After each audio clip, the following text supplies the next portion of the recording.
What is up, guys? We are back. This is Real Bucs Talk here live on a Monday, our original time and day as far as that concerns. I know it's been a while since we've been live on a Monday, but I'm your host, Michael Plus, and joining me, not Mark Ramirez, and that is our special guest, Josh Queipo from PewterReport. Josh, it's really cool to have you back on here. Obviously, dive into the off season as it's official now, I guess you could say, because the Chiefs are champions once again. First of all, I mean, just how are you doing, and how's everything going for you? It's doing well. Very crazy time for me. I like to say that the next few weeks are kind of my Super Bowl because everybody wants to know about the dollars and cents when it comes to the salary cap. So Yeah. this is my opportunity to shine. Plus, draft prep. So I was lucky enough to get out to the Senior Bowl a couple weeks ago with the rest of the Pewter Report crew. Got the Combine coming up, so diving into a lot of college film, and really, really excited. Got to do kind of a project beyond just looking at one team, the Tampa Bay Bucs, and got to team up with A to Z Sports and work on some contract projections for pending free agents across the NFL. So we did 105 of those. So it's been a bit of a busy time, but a very productive one. So I'm excited about it. Yeah, absolutely. It's busy, but also at the same time, it can be very rewarding, right? And just being caught up in the moment of just understanding, like you said, draft, and then also free agency prep, getting a better understanding of who could be potential targets for the Buccaneers. And that's where I enjoy it a lot, just getting more in depth with and now with the Buccaneers' new offense coordinator, like are certain tendencies going to change for what Jason and his staff look for, as far as player types and new offensive line coach. Are they going to want different um, attributes for those guys? Same thing with like receivers and stuff like that. Because I know Liam, he's had guys in the past who are maybe a little bit smaller, a little bit more shiftier, quicker guys. So in that mold, you think of like Tutu Atwell, or even like Puka Nakua, who's different type of receiver than what we have here. So that'll be interesting to see how that plays out. But yeah, I guess let's start off. I mean, first of all, I mean, just your thoughts of last night, Super Bowl, and you know, is what's your takeaway from Kansas City as far as repeating, and obviously teams are going to try to copy what they're producing. Yeah, I think if there was ever a time to kind of take down the Chiefs, this past year was it, right? Right. The offense was not what it's normally is, right? Patrick Mahomes is still Mahomes, but with the kind of dearth of talent at receiver and Travis Kelce taking a small setback for most of the regular season, the league had an opportunity to kind of take them down. Although I will say that defense was phenomenal all year round, consistent. Steve Spagnuolo he's I want to say one of the best defensive coaches potentially of all time. And it's really interesting because there's a bit of a dichotomy for with the Bucs, where you have somebody like Todd Bowles, and both defensive coordinators love to blitz, but they do it in such different ways. Bowles, it's with volume, and he wants to create kind of an intimidation factor. He's going to put a bunch of guys right up on the A gaps, and he's going to tell you, I'm coming just about every single snap. It's just, you got to figure out which guy is coming, but they're all right there. And Spags likes to, disguise it a lot more. If the guy's coming up very, very late, I want to say the McDuffie blitz, I saw the dots on it on Twitter. And even right as the snap was happening, he was taking 2 steps back before coming in. So a lot of disguise with Spagnuolo, and he hits him at the right time. And so it just creates, a different type of intimidation. And he has this great ability to coach it up and to be able to hit him at the right times. It was a fantastic game, right? Overtime, second time in history of Super Bowl that it's gone to overtime. And I thought it was a great game overall. I thought San Francisco had to have a 10-point lead with about half the fourth quarter left, 10 or more, in order to really feel decent about winning that game. And at that point, Mahomes had cut it to within a score, and you just knew, Mahomes at the end of the game, you don't bet against that guy. No. Not when he's within one score. The Bucs figured it out a couple years ago. You've got to be multiple scores up on that guy to keep him down. So I thought it was a great game. It definitely held my interest. It was fun to watch. Yeah, definitely. I agree there. I think it also showed like just the importance of special teams. You and I, we talk a lot about Jake Camarda and the punting and how that factors in. There was a lot of great punts by both sides as far as San Francisco getting them pinned back.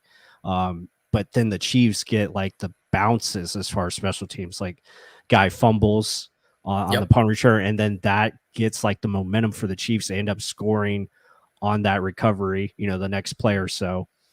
And then the extra point, like missing the extra point, like there could have been maybe no overtime if that guy made that extra point.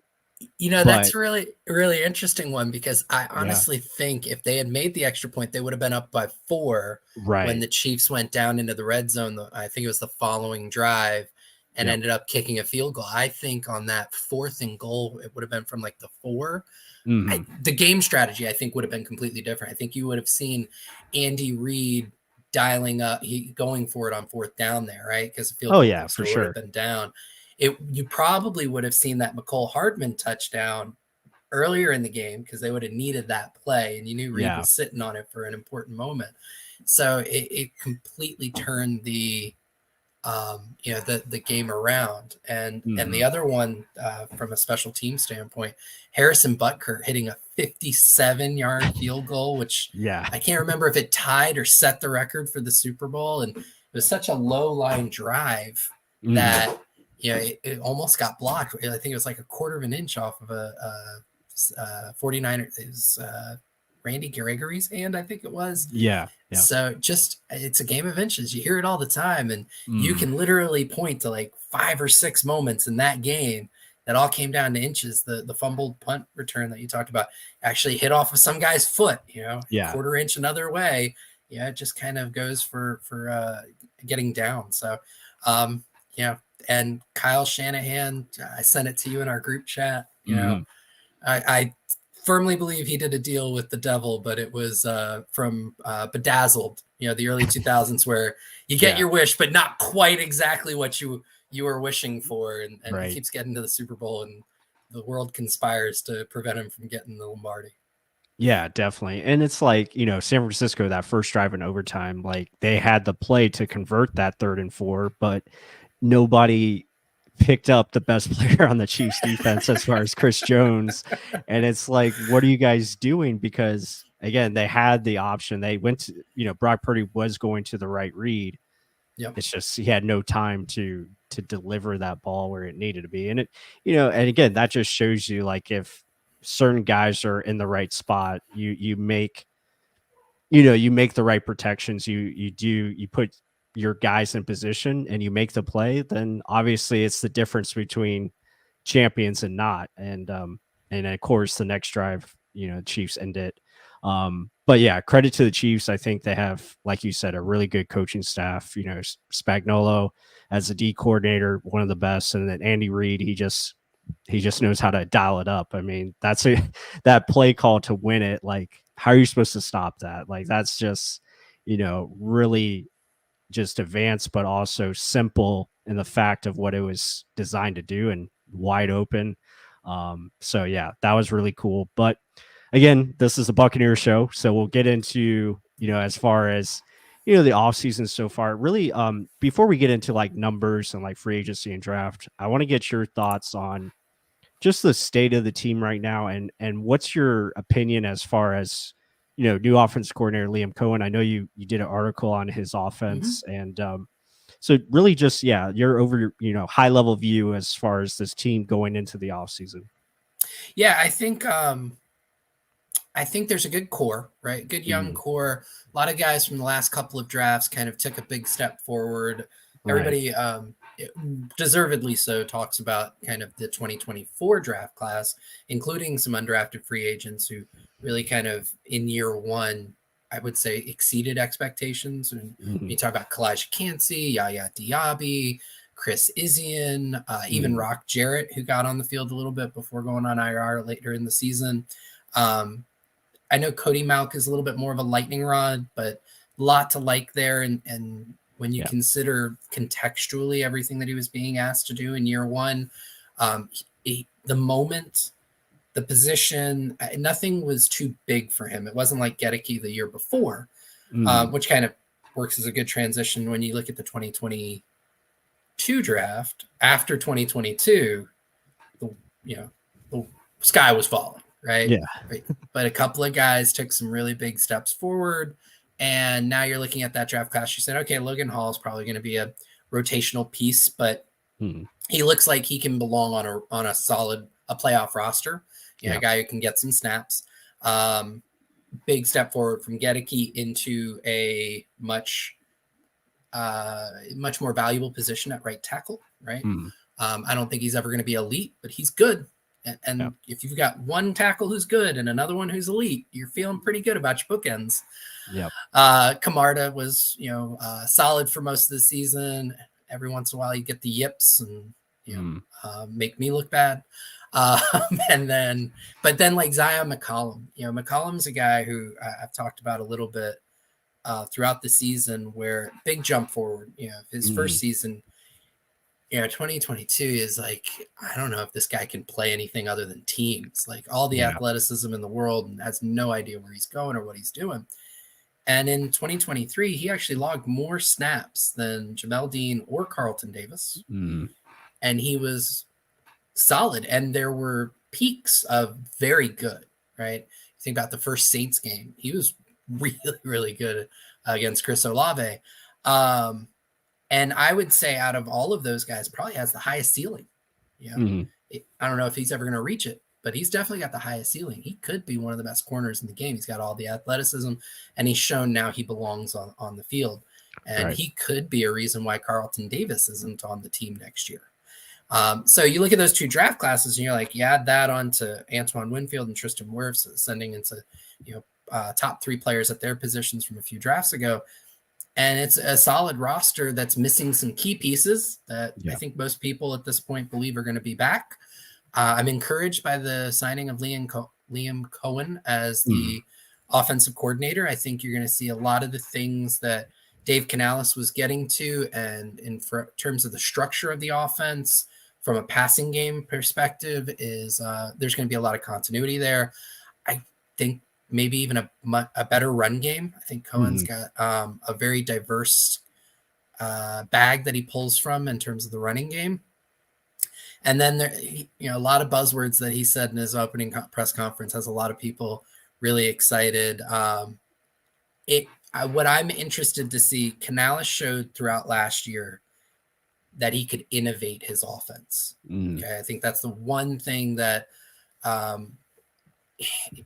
that nuance gets kind of left behind when you talk about overarching themes with offensive coordinators. But the perfect example would be the touchdown to Rachaad White against the Packers. Right. So it was a really unique way to get to four verts. Okay.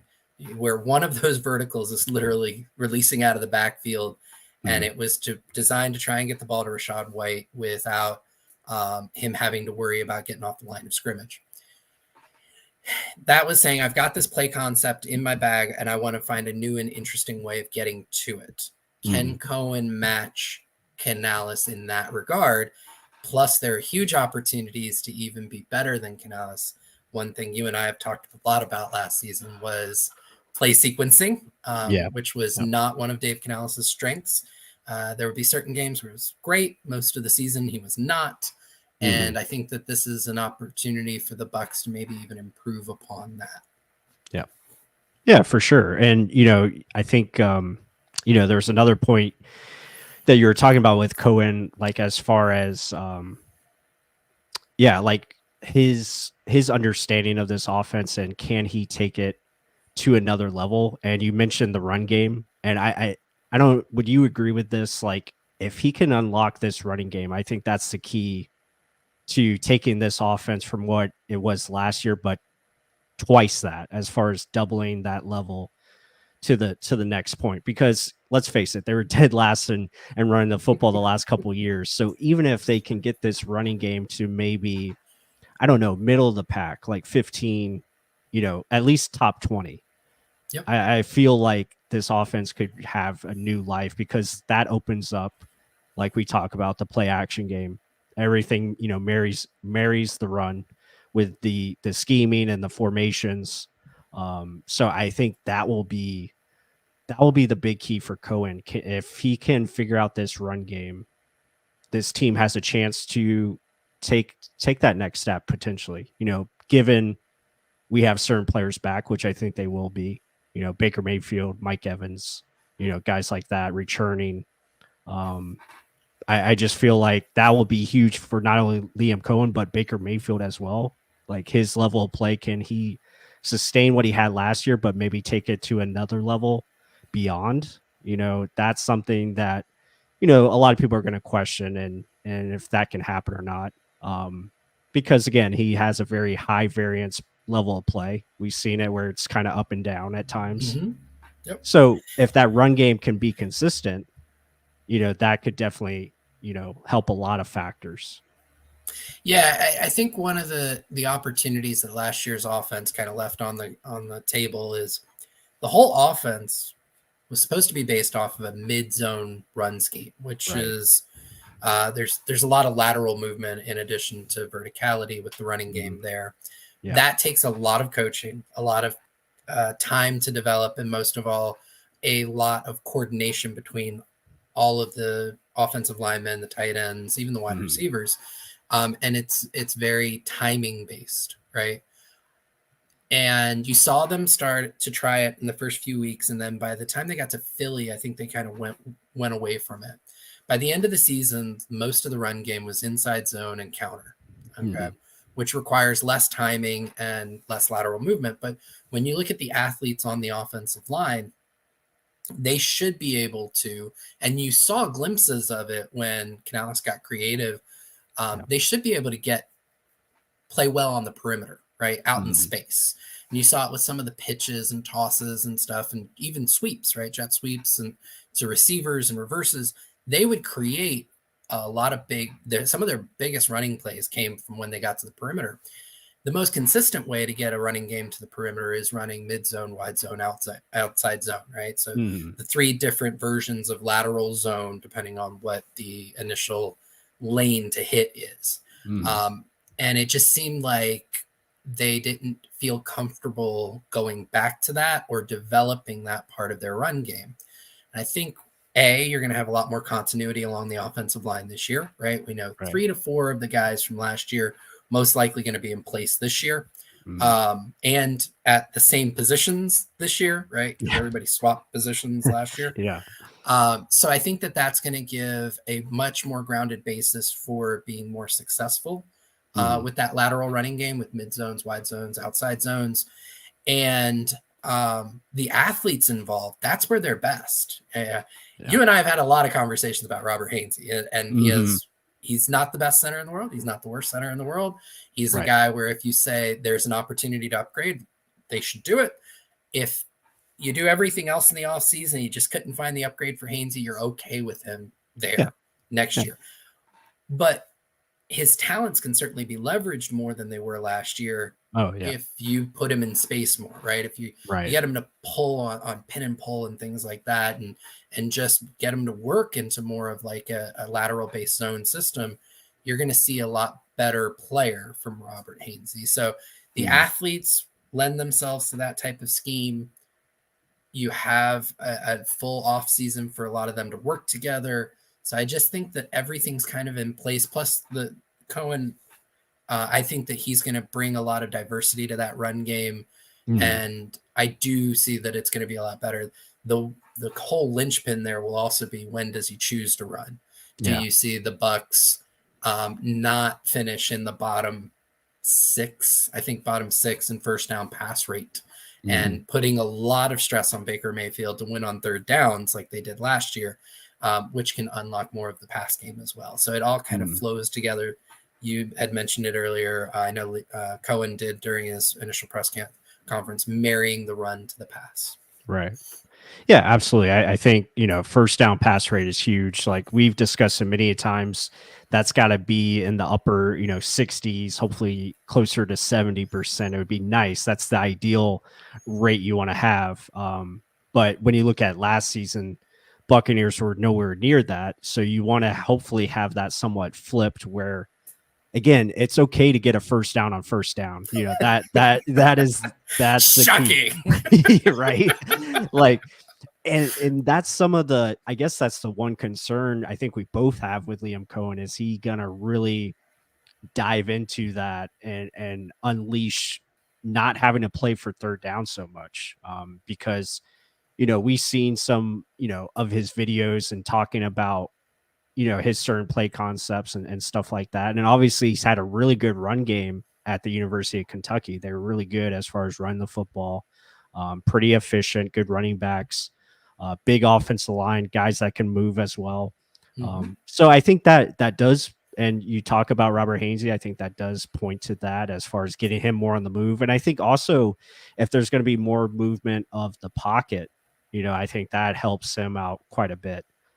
That way you don't have Baker, so confined to, that ideal or that starting point, I should say, and moving that starting point either left or to the right, helping Baker buy more time that way. And obviously play action. If the play action is successful, that's going to buy you more time because it delays, blitzers or what have you, or guys coming up from a pass rush standpoint. Right.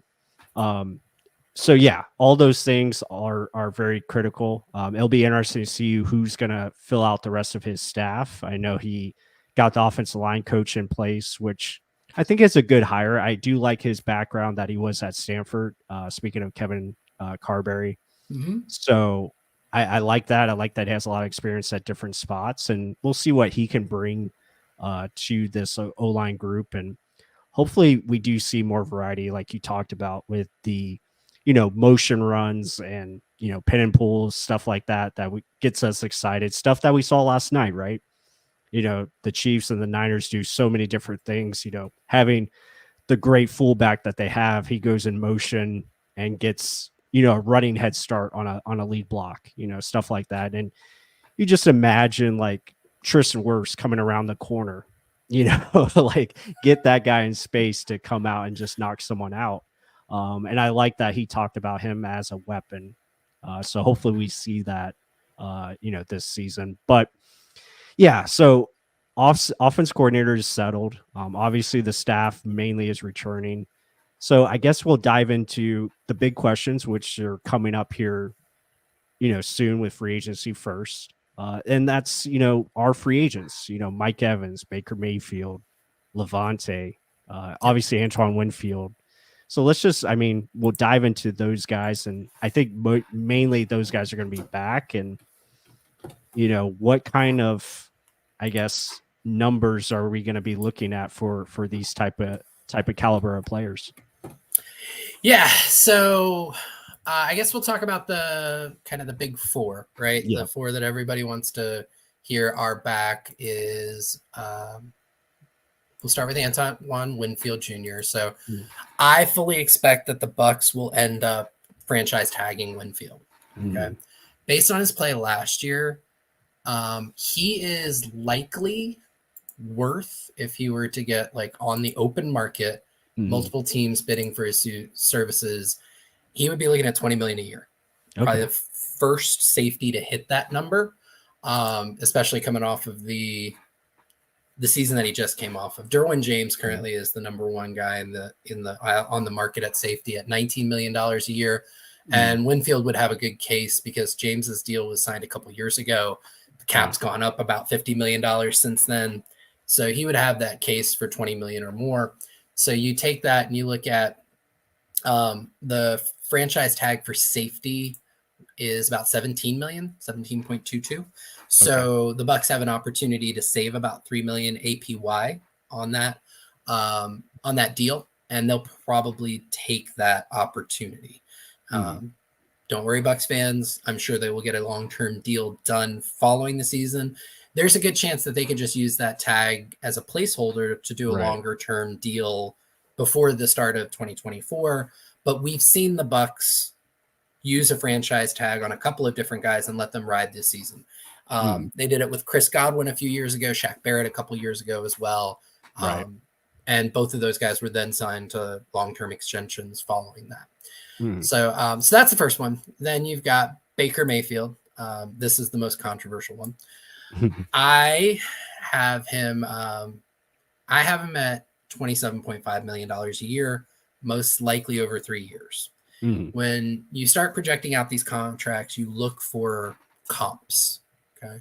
Who's the closest quarterback when it comes to their stats? Different salary cap projectionists look at different timeframes. I use a 3-year model, what happened over the last 3 years. You add some context in terms of narratives into that.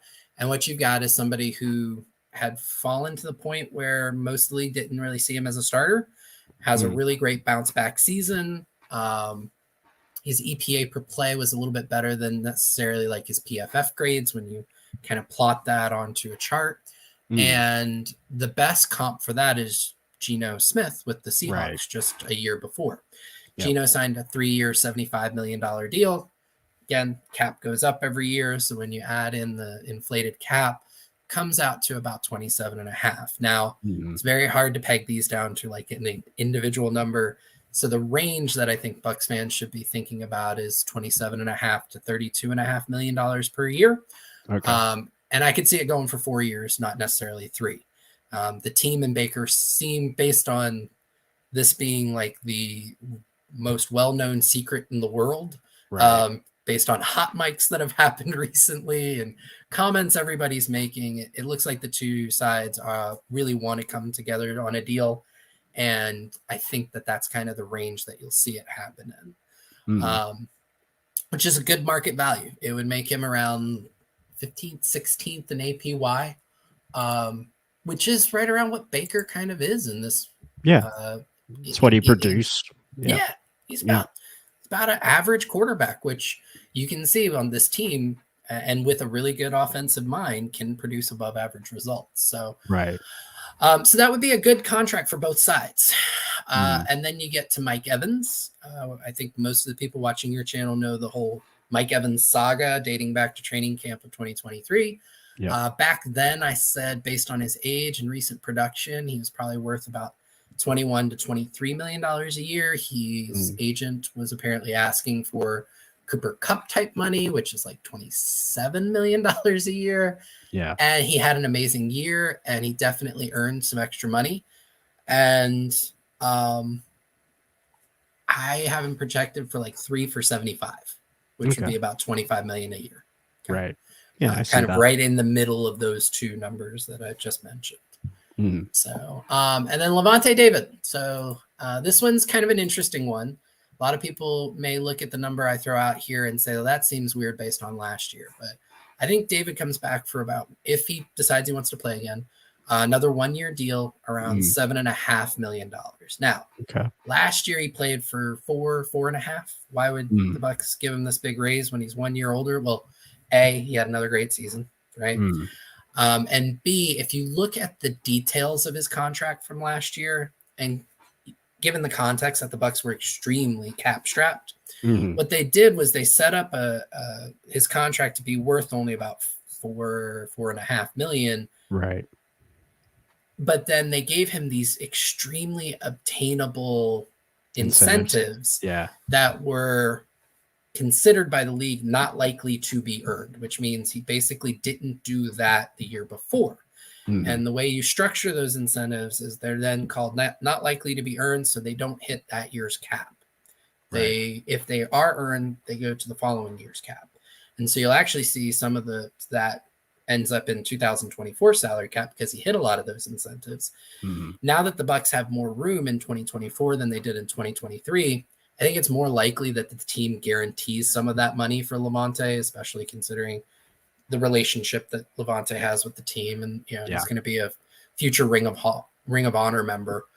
So I do think that you'll see that number more likely to be fully guaranteed at $7.5 million. So those are the three big ones. And then Tristan Wirfs, a lot of people are like, oh, they got to sign him. They got to sign him. Wirfs is under contract for 2024 already. The Bucs exercised his 5th-year option prior to last year. That's for around $18 million. If they give him an extension, which will most likely make him the highest paid offensive lineman in the NFL, they can actually save cap on 2024. Somewhere between $8 and $11 million, depending on how they structure the new contract. So that is likely to happen as well. Okay. Yeah, very good. Yeah, I think, going into the offseason, I think obviously getting those guys you mentioned back, I think Antoine being on the franchise tag, I think most likely is going to be, like you said, a placeholder for them to potentially work out a deal, hopefully, before this season. If that happens, does that help them as far as, cap space for this year? So, the franchise tag, what happens is you get the player for like I was saying before, they would actually get him on a slight value in terms of his APY. They'd save about $3 million off of what he's worth. Right. But that all comes in that 1-year cap hit. So that 17.22 million, it's just there, right? Yeah. There are some things they can do to restructure it and whatnot, but most of the time that doesn't happen. The last time I saw it happen, I think, was actually with Baker with the Panthers, and they did it as part of releasing him, the Browns did it. They ate a bunch of the money to get the trade to the Panthers. Right. But by doing a longer term deal, that 1st-year cap hit wouldn't be nearly as big as 17 million, and they could actually get some cap savings. They don't need to save that money off of Winfield. They've got, as it stands right now, about 37 million in space. They've got probably 4 moves that are highly likely to be done that will give them even more space. That is cutting Russell Gage. That'll save them about $6.5 million. And then they can restructure Chris Godwin's deal, Jamel Dean's deal, and Vita Vea's deal. And the 3 of those could save them about 33 million more. Okay. So when you add all of that up, at the high end, that's creating about $76 million in room. You add in the Wirfs extension, now you're at 87 million. Right. And then even with bringing back Baker, Evans, Levante, and putting Winfield on the franchise tag, they still got about $35 million worth of room. Okay. That doesn't include savings that they'll likely get at in June, which would help cover their rookie class and in-season moves and the 2 deals that'll save them roughly $6 million. It's highly likely that they'll cut Shaq Barrett. Right. And they'll do it as a post-June 1st move. And then Ryan Jensen's retirement will probably be processed at that point. It's another $1 million in savings. So, so it's not necessary that they get the deal done with Winfield, which gives the team a little bit more leverage to make sure that the deal is smart from their side. But it is definitely a possibility. Okay. Well, I mean, from the sounds of that, it looks like the Buccaneers have every means as far as resources go to make the moves necessary that they have to do, but it also gives them opportunity to look at potential free agents as far as, other targets. So I just want to bring up, let me bring up the depth chart here, just so we have like kind of idea of, who's likely going to be on this football team. Also look at positions where they could, look to add as far as, outside, their roster as it stands currently. So, I mean, we talked about it. Baker most likely going to be back.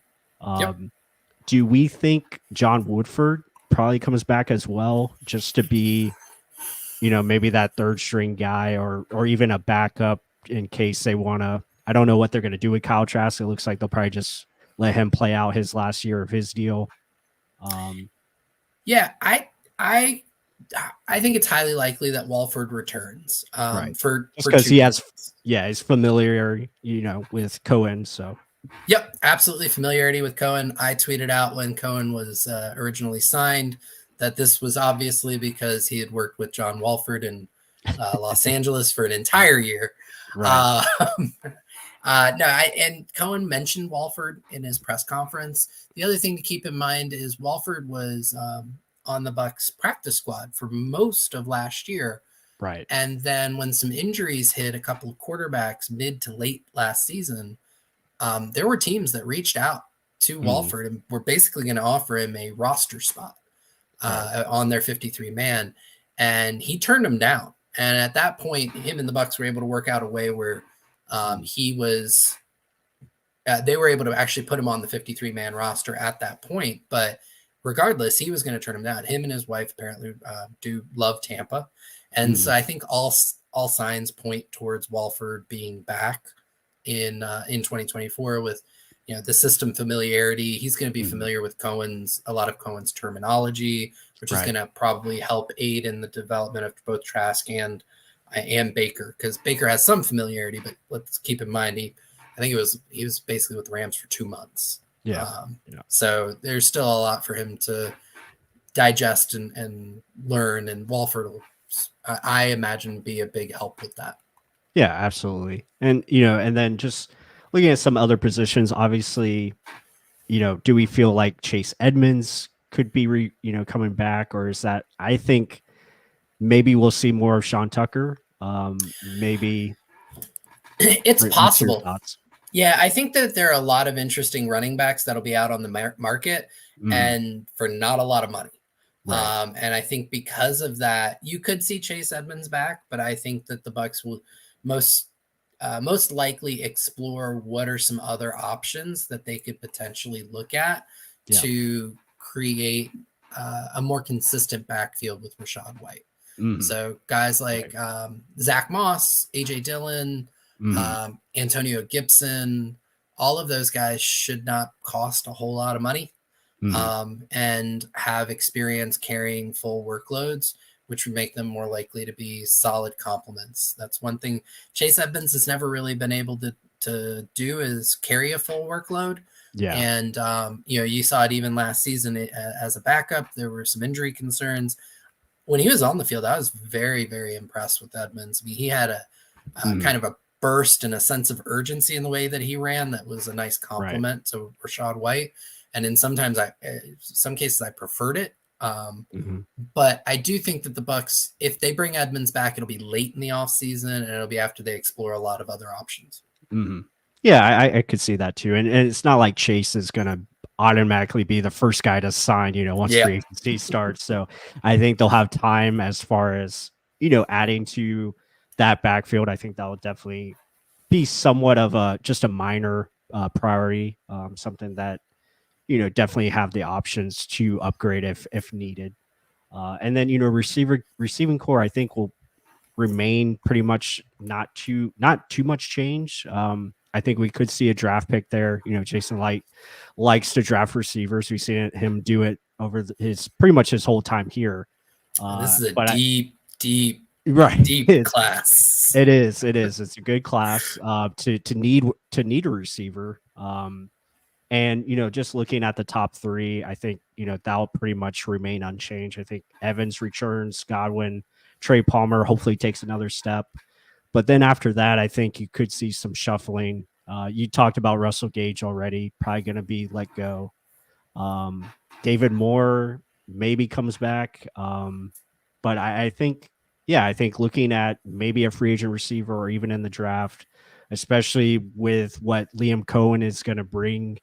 Maybe he wants a guy that can do some different things, maybe a little bit more shake and bake, guys that can make people miss, and also maybe a little bit more physical receiver because I know he asked his receivers to, do some blocking. We see that from obviously Chris Godwin's going to take the Cooper Cup role where he's going to play more inside and be utilized more as far as a motion receiver. So I think that will be something to look at.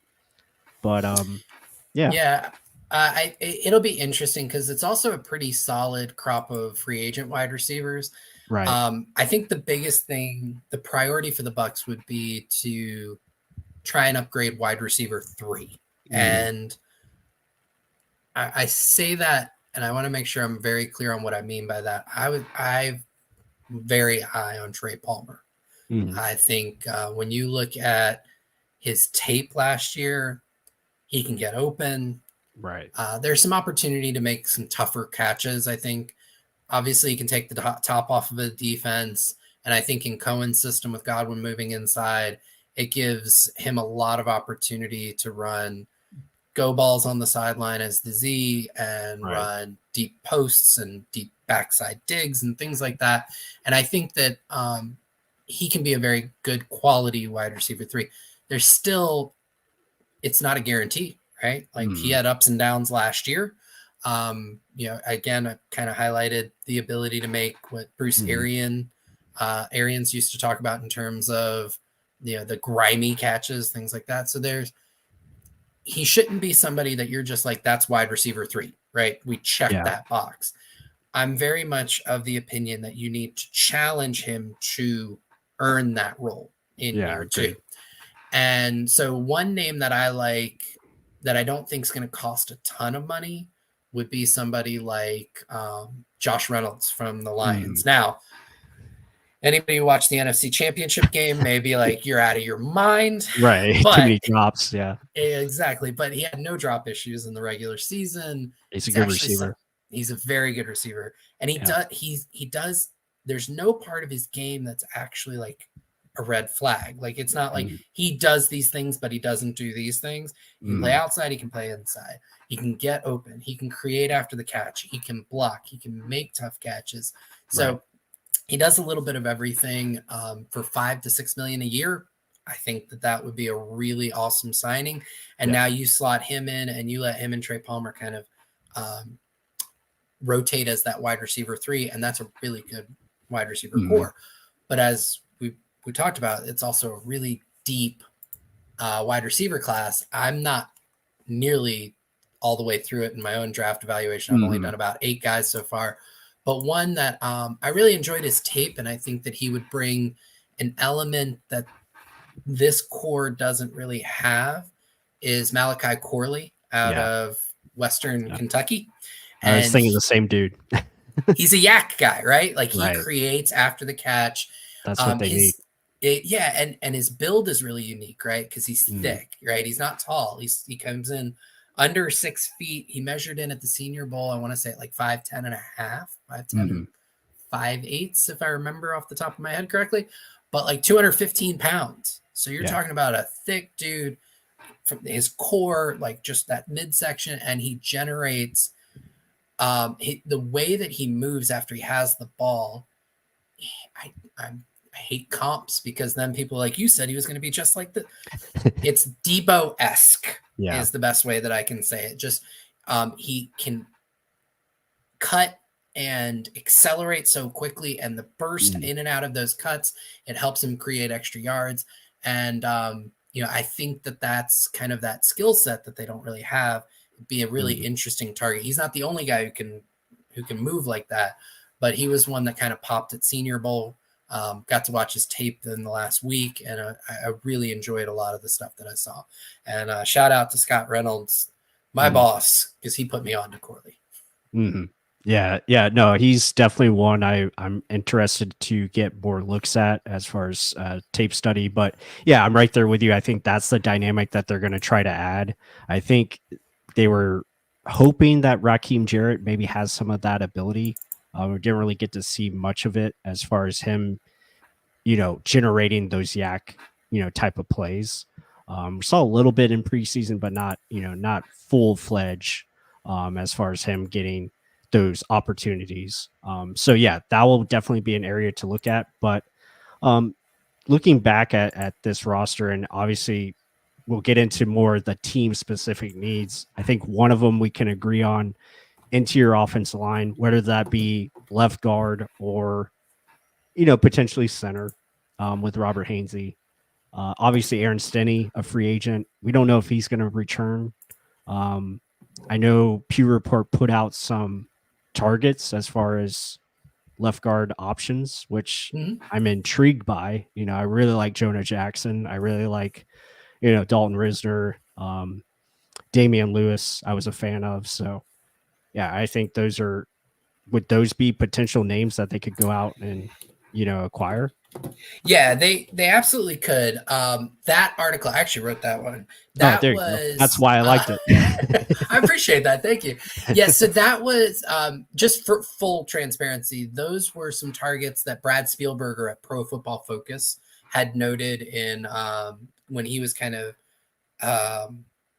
looking at the different free agents and where there might be fits with teams.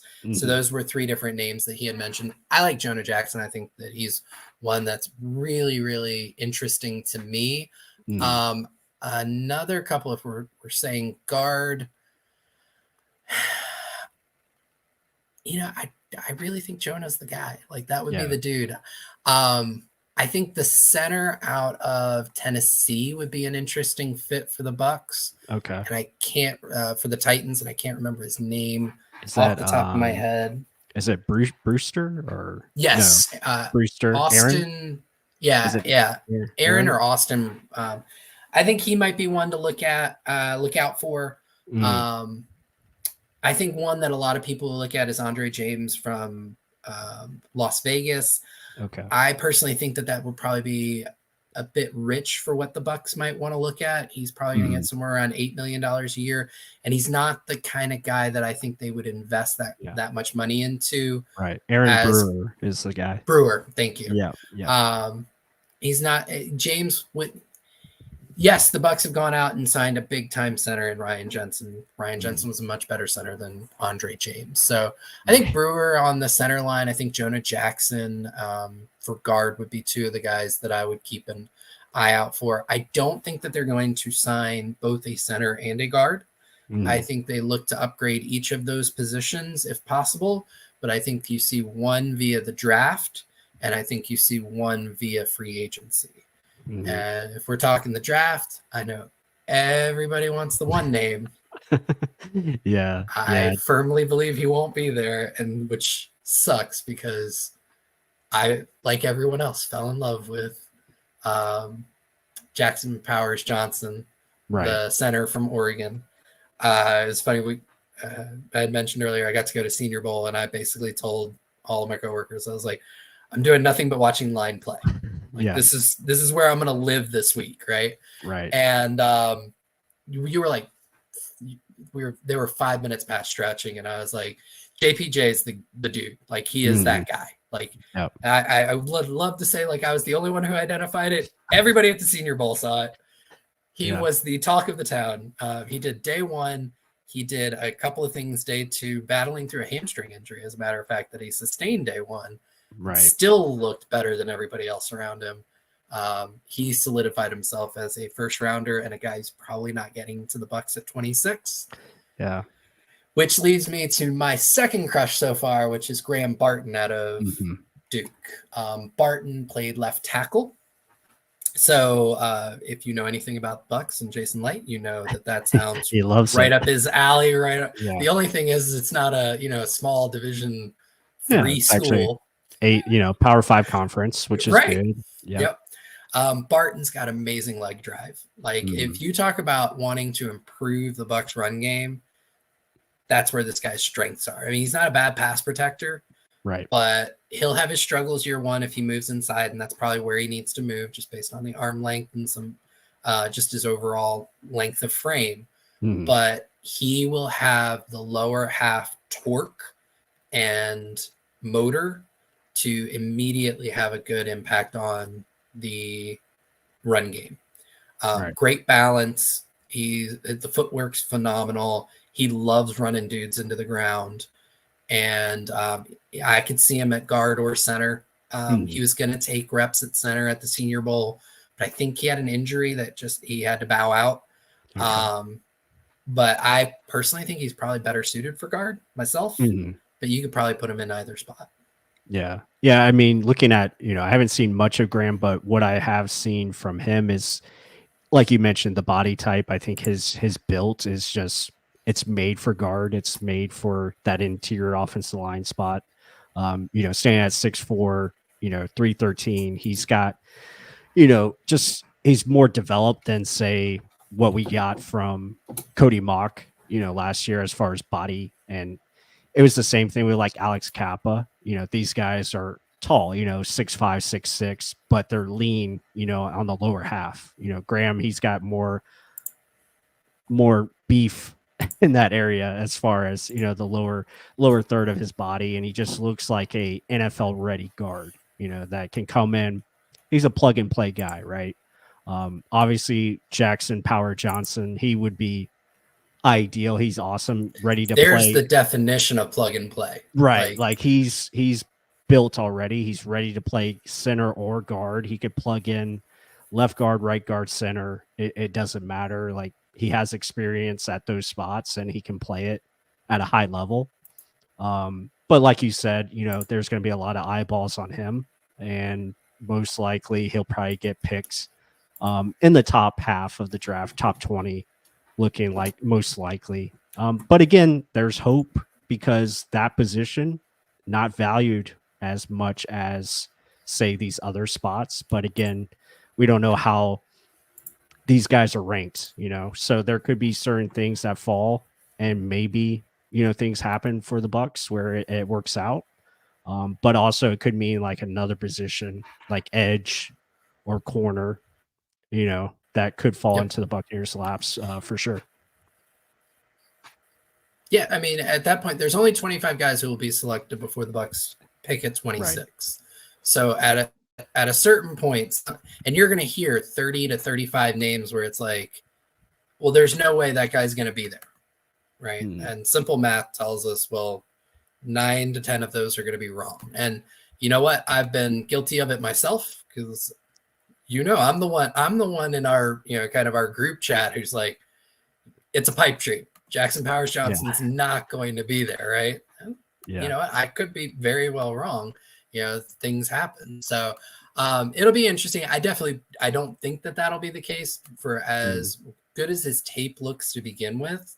Yeah. And then you add in that he just absolutely showed out for an all-star showcase like that. It all adds up to, there's a good chance that he's going to be selected, before 25 or 26 comes around.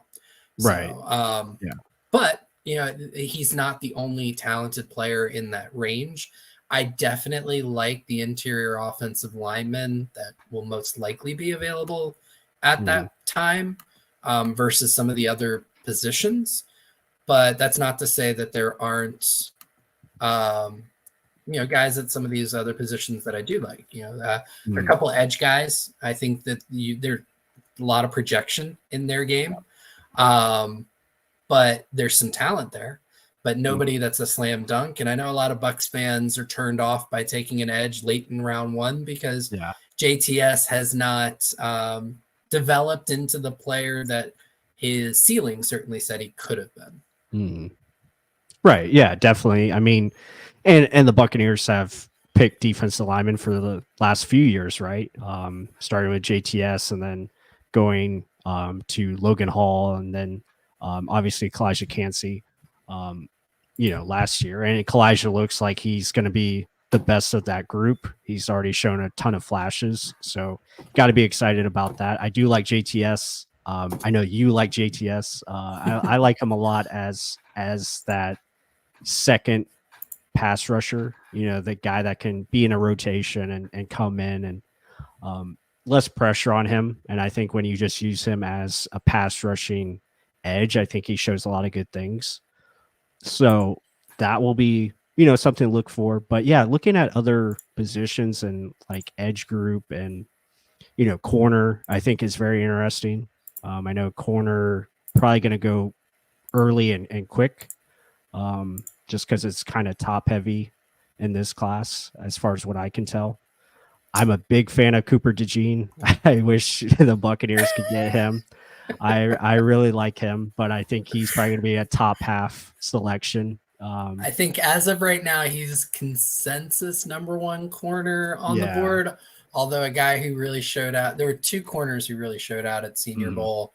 Quinion Mitchell out of Toledo may actually give him a run for his money as the CB1. Quinion had an amazing Senior Bowl. I would probably say the second best out of everyone there, all position groups combined, behind Jackson Powers Johnson.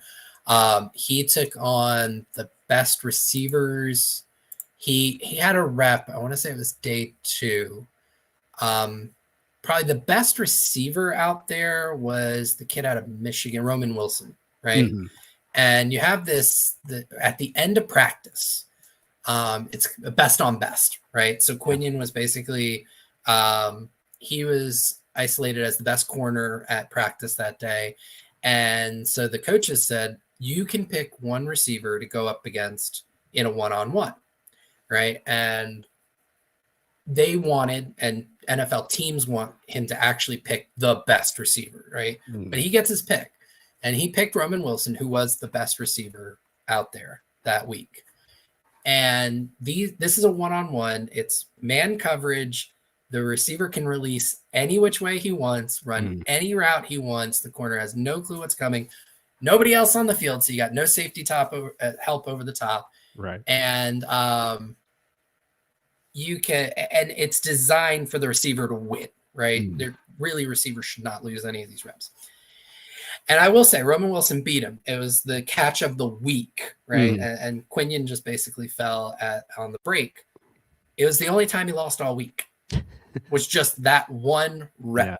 Yeah. Okay. Other than that, kid was amazing. And then he got shouted out by Sauce Gardner. Gardner saw it online and kind of highlighted the rep and everything like that, which was really cool to see. Right. So he was the best corner out there. And then the other one, I'm trying to remember the kid's name. He came out of nowhere. Jarvis Brownlee Jr. out of Louisville. Yeah. He's 6 foot 190. He had a fantastic week too. So I don't know if he makes it all the way to the first round. Maybe that's a guy the Bucs can target kind of more day 2. Yeah. But those would be a couple that have popped for me. I haven't gotten to tape study on corners yet. Just haven't had one come up on my list. I'm weird in my draft analysis. I throw all the names into a spreadsheet and hit randomize. So one day I could be looking at a 7th round offensive tackle, and the next it's like Jared Verse. But it's my process, and I'm a weird individual. So I just haven't had any corners come up yet.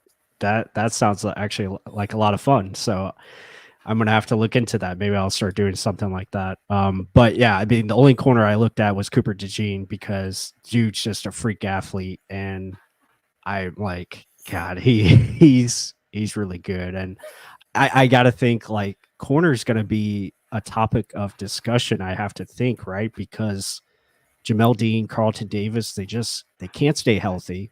They don't catch the football as far as interceptions. I mean, how many times has Jamel Dean dropped, easy interceptions that could have changed games? The Detroit Lions, like he drops a potential pick 6.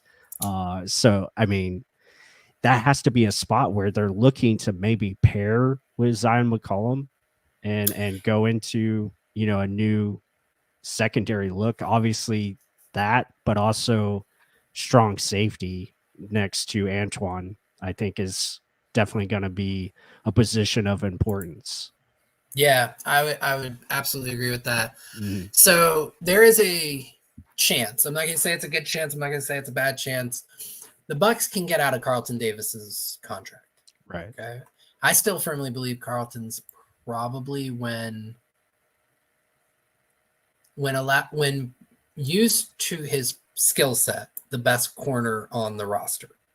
However, the way that he plays the game and the amount of injuries that he's taken, I do believe that the athleticism is starting to wane. They've invested a lot of money in that position group. Like you said, they haven't gotten the game-changing plays. And even like the snap-to-snap production has been inconsistent. Carlton finished the season very strong. I think, kind of December on, some of the best play out of any of the corners all season. But, early in the season, it was bad, right? Like the Texans game, I think people were ready to come for his head. And deservedly so. It's probably the worst game of his life, right? Was, yeah. At any level. So there's a chance they get out of that contract. And McCollum certainly earned the opportunity to maybe, start and see what he looks like for a full season. Jamel's contract, they're upside down on for this year. So I Right. do think that Jamel and Zion are definitely back next year. Right. Chris Izzian had some nice plays early in the season, but I think he's limited. Mm-hmm. High effort guy, high motor guy. He's probably not going to lose you a ton of games, but there's definitely like a ceiling there. Mm-hmm. So I think they could look to potentially even upgrade that position and put Izzian into more of a depth role, which I think would maximize his abilities. So yeah, they could look at corner, and there's some interesting ones on the market. None that I would say I would want the Bucs to go after. So I think it would come down to drafting for depth. But corner is just a really volatile position in terms of play and in terms of availability. I know Bucs fans hate that Carlton Davis and Jamel Dean are injured a lot, but it's actually kind of par for the course for the position. There's a lot of injuries at that position. Right. So from a roster building standpoint, and you saw Light do this in 2018, 2019, just get a bunch of them, right? And see who kind of works out well. It's one of those, if you can't tie a knot, tie a lot, right? Yeah. Going back to my days working on the water. So there's that. And then from a safety position, there are some good ones that'll be out on the market that will be reasonably cheap. I think it'd be kind of cool if the Bucs maybe brought Jordan Whitehead back. I think that'd be a fantastic pairing. But there's also some decent ones in the draft. One of the guys that popped to me, a kid out of Maryland, Bo Braid, who I think would be a really good complement to Antoine Winfield Jr. So yeah, I like Cole Bishop, a guy from Utah. I think he just has that strong safety type of material. Also can maybe play some slot for you.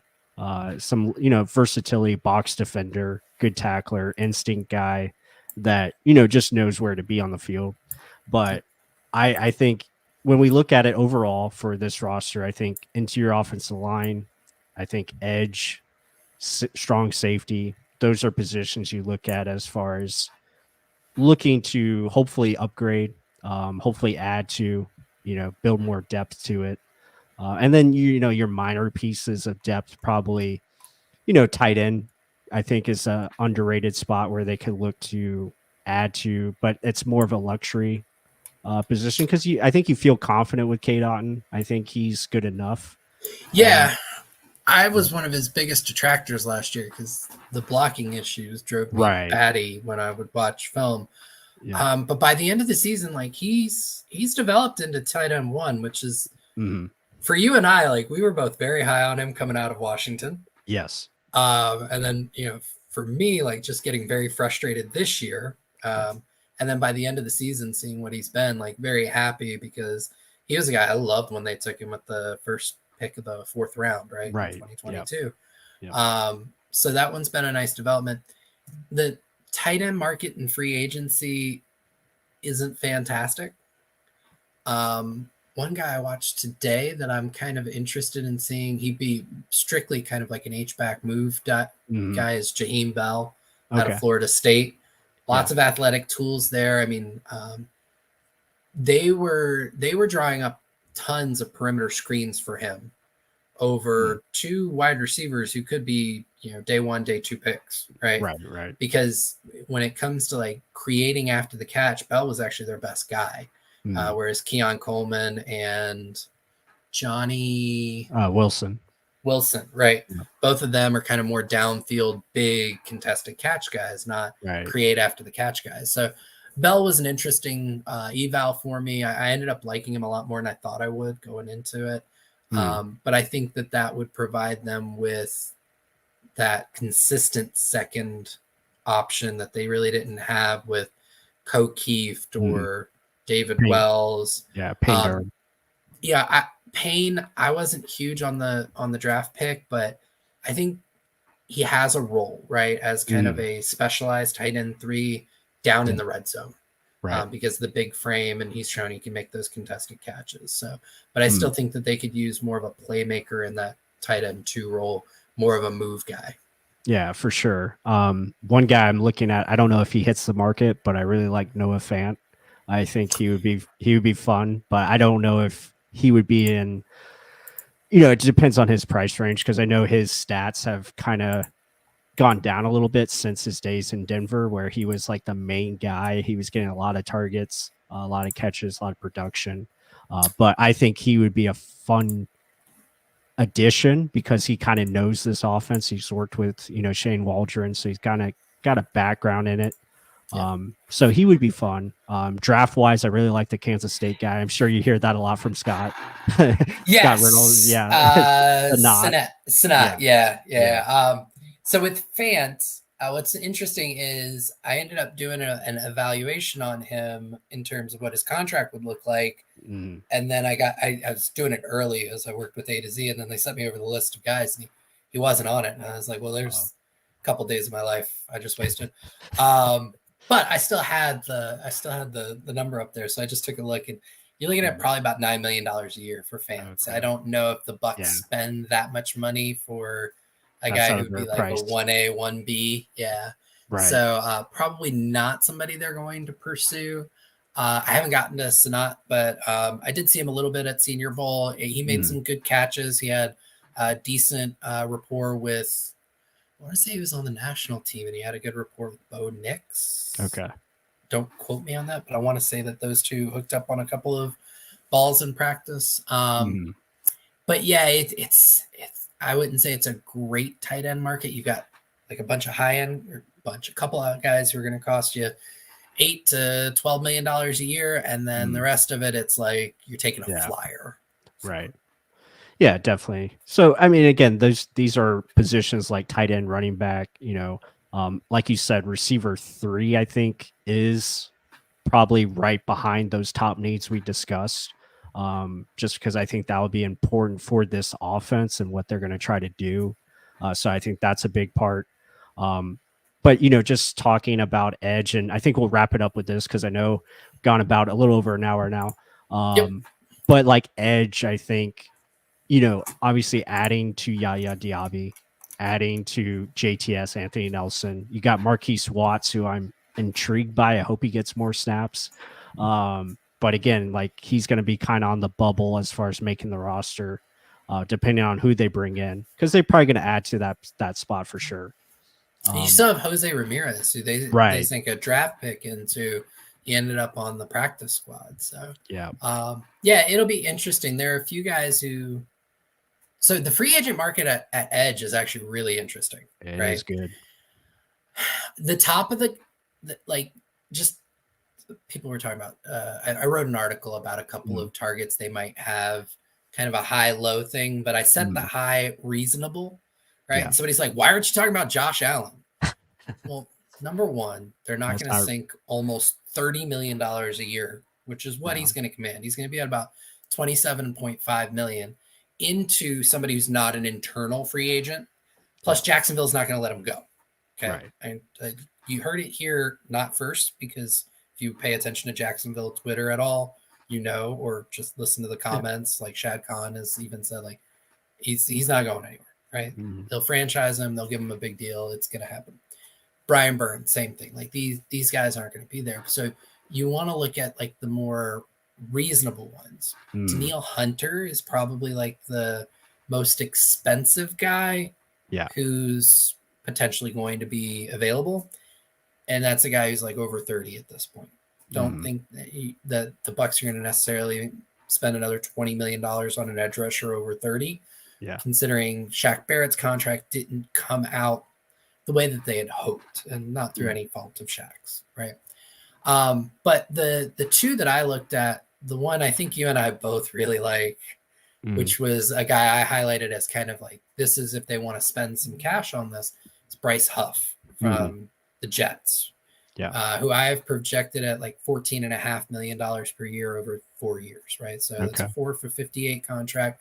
It's certainly a value compared to what you're coming off of with Shaq Barrett.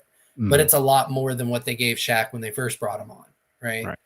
But Huff's efficiency and a part-time role has been phenomenal, both in terms of pressures, which I'm a huge fan of because it's a consistent metric, right? Yeah. And sacks, which, yes, guys got to finish, right? That's the when you really love it. And then somebody who I highlighted who wouldn't cost as much money, right? Not over $10 million a year, but great efficiency numbers. Josh Uche. Mm-hmm. Now, he's only got 2.5 sacks, I think, in the last 2 years, but he put up 11 a couple years ago. Right. Great pressure numbers there. Very athletic. He's kind of a Todd Bowles looking outside linebacker who can drop and rush, play the run well, and there's a lot to like there with him. Just not a lot of production, consistent production over the last 4 years, but a former second-round pick. So the athleticism is there, the draft pedigree, one good year of production, and then a lot of efficiency in terms of pressures. I love another guy, Mike Dana, coming off of the Chiefs. Okay.